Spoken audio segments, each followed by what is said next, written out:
जय हिंद दोस्तों, स्वागत है आप लोगों का आपके अपने चैनल टारगेट एजुकेशन में। दोस्तों, आज मैं आप लोगों के लिए सीटेट एग्ज़ाम का प्रीवियस ईयर क्वेश्चन पेपर लेकर आया हूं, जो कि यह परीक्षा 3 फरवरी 2023 को हुआ था। जी हां, 3 फरवरी 2023 को जो सीटेट का एग्ज़ाम हुआ था, उसी का यह प्रीवियस ईयर पेपर है। जी हां, तो इसे आप शुरू से अंत तक ज़रूर देखें। अगर आप मेरे चैनल पे नए हैं तो चैनल को सब्सक्राइब जरूर कर लें, बेल आइकन को जरूर दबाइए ताकि इसी प्रकार की महत्वपूर्ण वीडियो की नोटिफिकेशन आप लोगों तक आसानी से पहुंच सके। दोस्तों, सीटेट एग्ज़ाम के लिए प्रीवियस ईयर क्वेश्चन पेपर को देखना ज़रूरी होता है, क्योंकि सीटेट जो है प्रीवियस ईयर क्वेश्चन को दोहराता है। तो आइए शुरू करते हैं आज का ये पहला प्रश्न। जी हाँ, तो दोस्तों यह जो है 30 प्रश्न लिया गया है।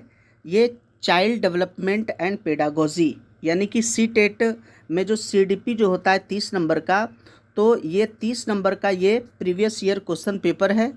तो यह पहला प्रश्न है कि बच्चे समय की एक विशिष्ट अवधि तक बहुत सरलता के साथ भाषा सीखते हैं, क्योंकि उस अवधि में वे पर्यावरणीय प्रभावों के साथ प्रक्रिया करते हैं। इस अवधि को विकास की किस अवधि के रूप में जाना जाएगा? तो दोस्तों इसका सही आंसर है ऑप्शन ए, संवेदनशील। जी हाँ, इस अवधि को संवेदनशील अवधि कहा जाता है। नेक्स्ट प्रश्न है सेकेंड नंबर का कि एक माँ ने देखा कि उसका एक जुड़वा दूसरे की तुलना में चलना जो है सीखने में अधिक तेजी से प्रगति कर रहा है। सीखने में इस भिन्नता से विकास का कौन सा सिद्धांत जुड़ा हुआ है? तो इसका सही आंसर होगा ऑप्शन सी, अलग अलग व्यक्तियों में विकास अलग अलग गति से होता है। जी हाँ, अलग अलग व्यक्तियों में विकास अलग अलग गति से होता है, इसलिए जो है उसमें जो जुड़वा बच्चा है तो दूसरे की तुलना में चलना जो है सीखने में अधिक तेजी से प्रगति कर रहा है। नेक्स्ट है तीसरा कि विकास निम्न में से किस पर निर्भर है? जी हाँ, विकास निम्न में से किस पर निर्भर है? ऑप्शन है, जैसे इसमें ये दिया गया है, 3 कथन दिया गया है और इसमें से चुनना है कि कौन सा कथन सही है। तो इसमें पहला कहता है कि आनुवांशिक प्रवृत्तियां हैं। जी हाँ, विकास जो है निम्न में से किस पर निर्भर है? तो आनुवांशिक प्रवृत्तियों पर, सामाजिक सांस्कृतिक प्रथाओं पर या भौतिक वातावरण पर।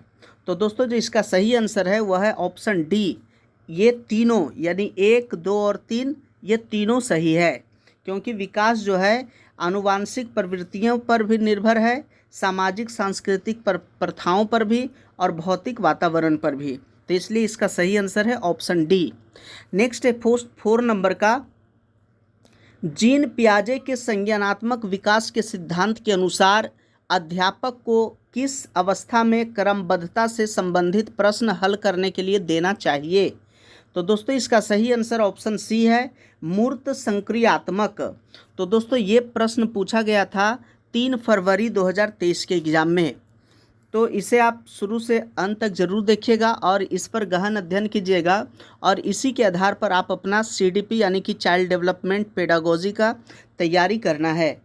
तो 5 नंबर का प्रश्न है कि जीन पियाजे के सिद्धांत के अनुसार व्यक्ति आत्मसात्करण और समंजन के माध्यम से किस स्थिति को प्राप्त करने का प्रयास करते हैं? तो इसका सही आंसर हो जाएगा ऑप्शन ए, संतुलन। जी हाँ, संतुलन। नेक्स्ट है 6 नंबर का कि 6 वर्षीय लड़का मनीष दुनिया और दूसरों के अनुभवों को केवल अपने ही दृष्टिकोण से देखता है और दूसरों के दृष्टिकोण समझने में असफल रहता है। यह किसका प्रतिनिधित्व करता है? तो इसका सही आंसर होगा ऑप्शन बी, आत्म केंद्रीयता का। जी हाँ, वह सिर्फ अपना ही दृष्टिकोण से देखता है और दूसरों के दृष्टिकोण समझने की कोशिश नहीं करता है, वह जो है आत्म केंद्रीयता कहलाता है। नेक्स्ट है 7 नंबर का कि लॉरेंस कोहलबर्ग के नैतिक विकास के सिद्धांत के अनुसार एक व्यक्ति जो नैतिक विकास की कानून एवं व्यवस्था चरण में है, उसका मत क्या होगा? तो दोस्तों इसका सही आंसर हो जाएगा ऑप्शन बी, कानून तथा अधिकारियों की आज्ञा का पालन करना चाहिए, जिससे सामाजिक प्रणाली युग्म बनी रहती है। जी हाँ, सामाजिक प्रणाली सुगम बनी रहती है।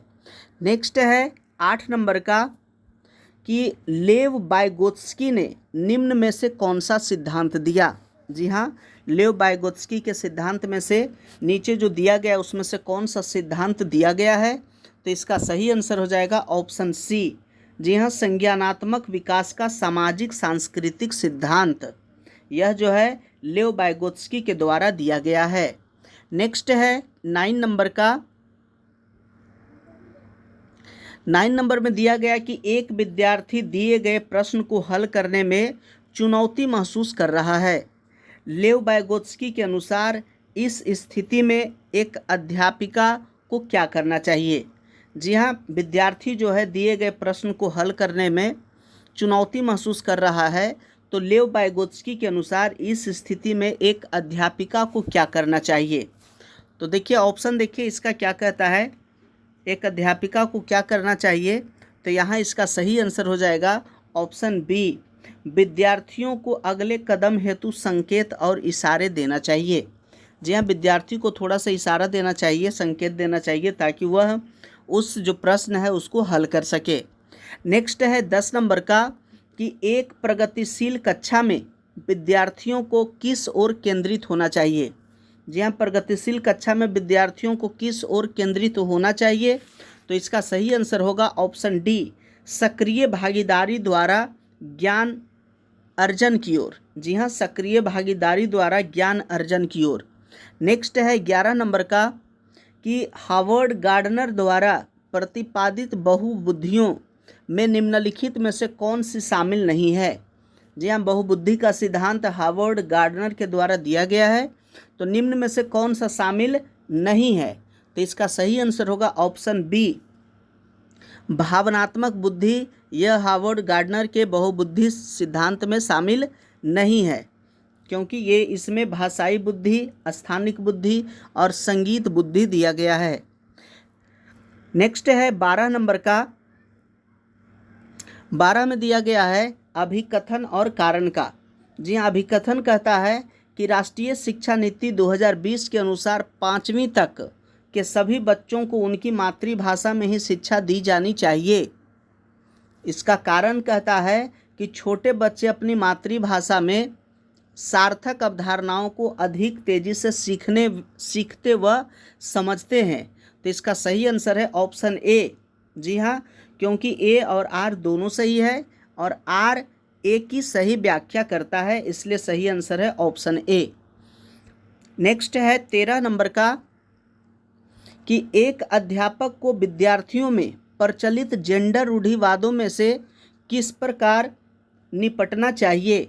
जी हाँ, एक अध्यापक को विद्यार्थियों में प्रचलित जेंडर रूढ़िवादों से किस प्रकार निपटना चाहिए, तो इसका सही आंसर होगा ऑप्शन बी, वास्तविक जीवन से संबंधित ऐसे उदाहरण प्रस्तुत करने चाहिए जो रूढ़िवादों को चुनौती दे। नेक्स्ट है 14 नंबर का, एक बहुसांस्कृतिक कक्षा में अध्यापक को क्या करना चाहिए।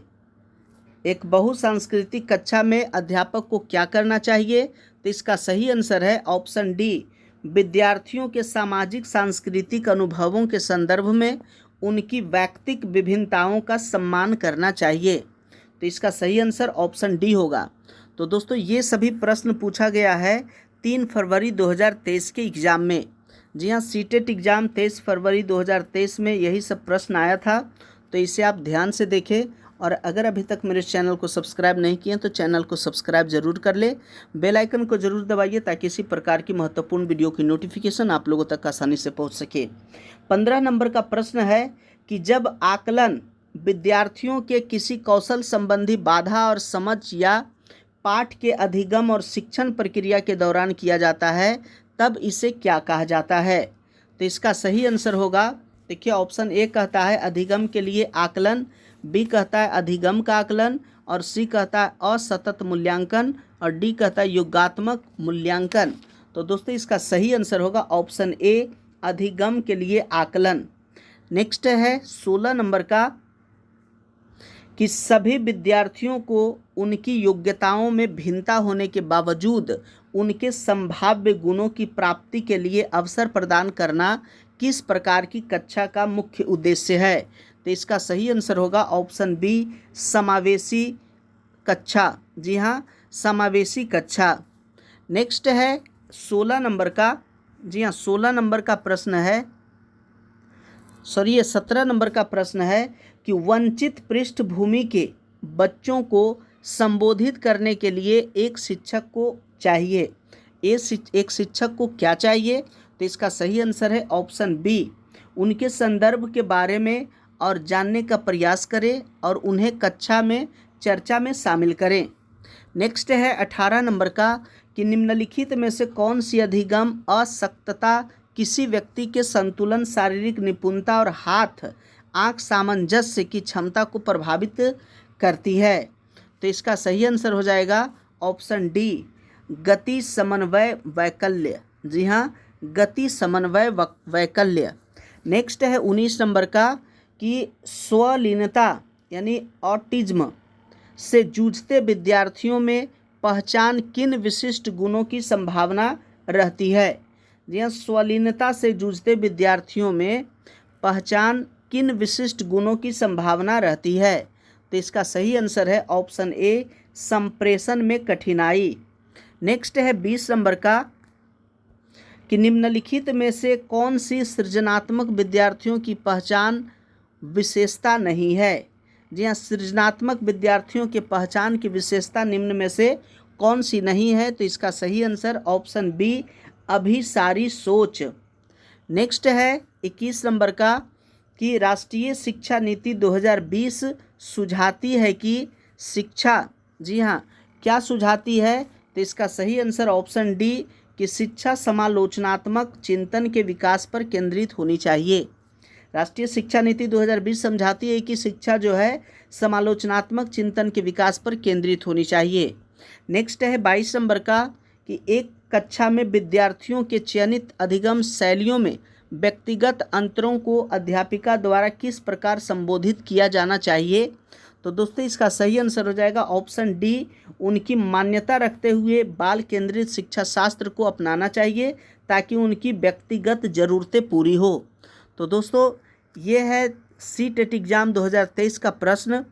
नेक्स्ट है 23 नंबर का कि एक प्रगतिशील कक्षा अध्यापकों को खाली स्थान है रूप में तथा शिक्षार्थियों को खाली स्थान रूप में अपेक्षित करती है। यानी कि एक अध्यापक को कौन सा रूप में और एक विद्यार्थी को कौन सा रूप में अपेक्षित करती है? तो इसका सही आंसर होगा ऑप्शन सी, एक प्रगतिशील कक्षा जो है वो अध्यापकों को सुसाधक के रूप में और शिक्षार्थियों को ज्ञान के सृजन में सक्रिय प्रतिभागी के रूप में अपेक्षित करती है। नेक्स्ट है 24 नंबर का कि रेयान ने कुछ दिन पहले ही जाना कि अंग्रेजी के किसी शब्द के पीछे ईडी लगाने से उस शब्द का रूप वर्तमान से भूतकाल में बदल जाता है। इस जानकारी को पाने के बाद रेयान हर शब्द का भूतकाल रूप दर्शाने के लिए यह तरीका अपना रहा है। बच्चों द्वारा किसी नियम को हर दशा में निरूपित करने का यह रुझान उनकी अपनी सोच को किस प्रवृत्ति को दर्शाता है? तो इसका सही आंसर हो जाएगा ऑप्शन बी, अनियमित की प्रवृत्ति को दर्शाता है। नेक्स्ट है 25 नंबर का कि ब्रेन स्टॉर्मिंग यानी कि विचारावेश में एक तकनीक के रूप में बच्चों में कौन सा विकसित करने के लिए इस्तेमाल किया जा सकता है? तो दोस्तों ब्रेन स्टॉर्मिंग यानी कि विचारावेश को एक तकनीक के रूप में बच्चों में अपसारी सोच, जी हाँ, अपसारी सोच विकसित करने के लिए इस्तेमाल किया जा सकता है। नेक्स्ट है 26 नंबर का प्रश्न कि रचनावादी कक्षा में एक शिक्षक की सबसे महत्वपूर्ण भूमिका क्या है? रचनावादी कक्षा में एक शिक्षक की सबसे महत्वपूर्ण भूमिका क्या होती है? तो इसका सही आंसर है ऑप्शन बी, सुनिश्चित करना कि प्रत्येक बच्चा अपनी क्षमता को सर्वोत्तम रूप से प्रकट करे। नेक्स्ट है 23 नंबर का कि निम्नलिखित में से कौन सा समस्या समाधान की पद्धति का पहला चरण है? जी हाँ, समस्या समाधान से भी प्रश्न लिया गया है। तो समस्या समाधान की पद्धति का पहला चरण कौन सा है? इसका सही आंसर होगा ऑप्शन बी, समस्या की पहचान। जी हाँ, समस्या की पहचान जो है यह पहला चरण है। नेक्स्ट है 28 नंबर का कि प्राथमिक विद्यालय में छात्रों को प्रेरित करने के लिए शिक्षक को क्या रणनीति अपनानी चाहिए। जी हाँ, प्राथमिक विद्यालय में छात्रों को प्रेरित करने के लिए शिक्षक को क्या रणनीति अपनानी चाहिए। तो इसका सही आंसर हो जाएगा ऑप्शन डी, बच्चों को उनकी रुचि के अनुसार लक्ष्य निर्धारित करने में मदद करें और उसी दिशा में काम करने में उनका समर्थन करें। नेक्स्ट है 29 नंबर का। 29 में भी अभिकथन और कारण दिया गया है। अभिकथन कहता है कि संज्ञानात्मक विकास के साथ विद्यालयों को विद्यार्थियों की भावनात्मक खुशहाली सुनिश्चित करनी चाहिए। इसका कारण बताता है कि किसी समस्या या प्रश्न को हल करते समय विचारों का मौखिकीकरण समस्या समाधान कौशल में बाधा डालता है। तो दोस्तों इसका सही आंसर है ऑप्शन बी। ए और आर दोनों सही है, लेकिन आर जो है ए की सही व्याख्या नहीं करता है। नेक्स्ट है 30 नंबर का, और ये अंतिम प्रश्न है क्योंकि सीडीपी में टोटल 30 प्रश्न पूछा जाता है। जी हाँ, इसमें 5 विषय से प्रश्न पूछा जाता है और इसमें सीडीपी 30 नंबर, पर्यावरण से 30 नंबर और गणित से 30 नंबर, हिंदी 30 नंबर और अंग्रेजी 30 नंबर। यानी भाषा 1 अगर आप हिंदी लेते हैं तो भाषा 1 हिंदी से 30 नंबर, अगर भाषा 2 हिंदी लेते हैं तो भाषा 2 से 30 नंबर। तो इस प्रकार से 5 सब्जेक्ट में 30-30 नंबर होता है और 150 नंबर का और टाइम रहता है 150 मिनट। तो दोस्तों यह आज का ये सीडीपी का अंतिम प्रश्न है कि निम्नलिखित में से कौन सा अधिगम की प्रक्रिया में सकारात्मक रूप से योगदान नहीं देता है। जी हाँ, सकारात्मक रूप से योगदान कौन नहीं देता है। तो इसका सही आंसर है ऑप्शन ए, कुपोषण। जी हाँ, कुपोषण जो है बच्चों में सकारात्मक रूप से योगदान नहीं देता है। तो इसका सही आंसर ऑप्शन ए। दोस्तों आशा करते हैं कि वीडियो अच्छा लगा होगा। यदि अच्छा लगा तो लाइक कीजिए, प्यारा से कमेंट कीजिए। अगर अभी तक मेरे चैनल को सब्सक्राइब नहीं किए हैं, चैनल को सब्सक्राइब करें, बेल आइकन को जरूर दबाइए ताकि इसी प्रकार की महत्वपूर्ण वीडियो की नोटिफिकेशन आप लोगों तक आसानी से पहुंच सके। वीडियो देखने के लिए बहुत बहुत धन्यवाद।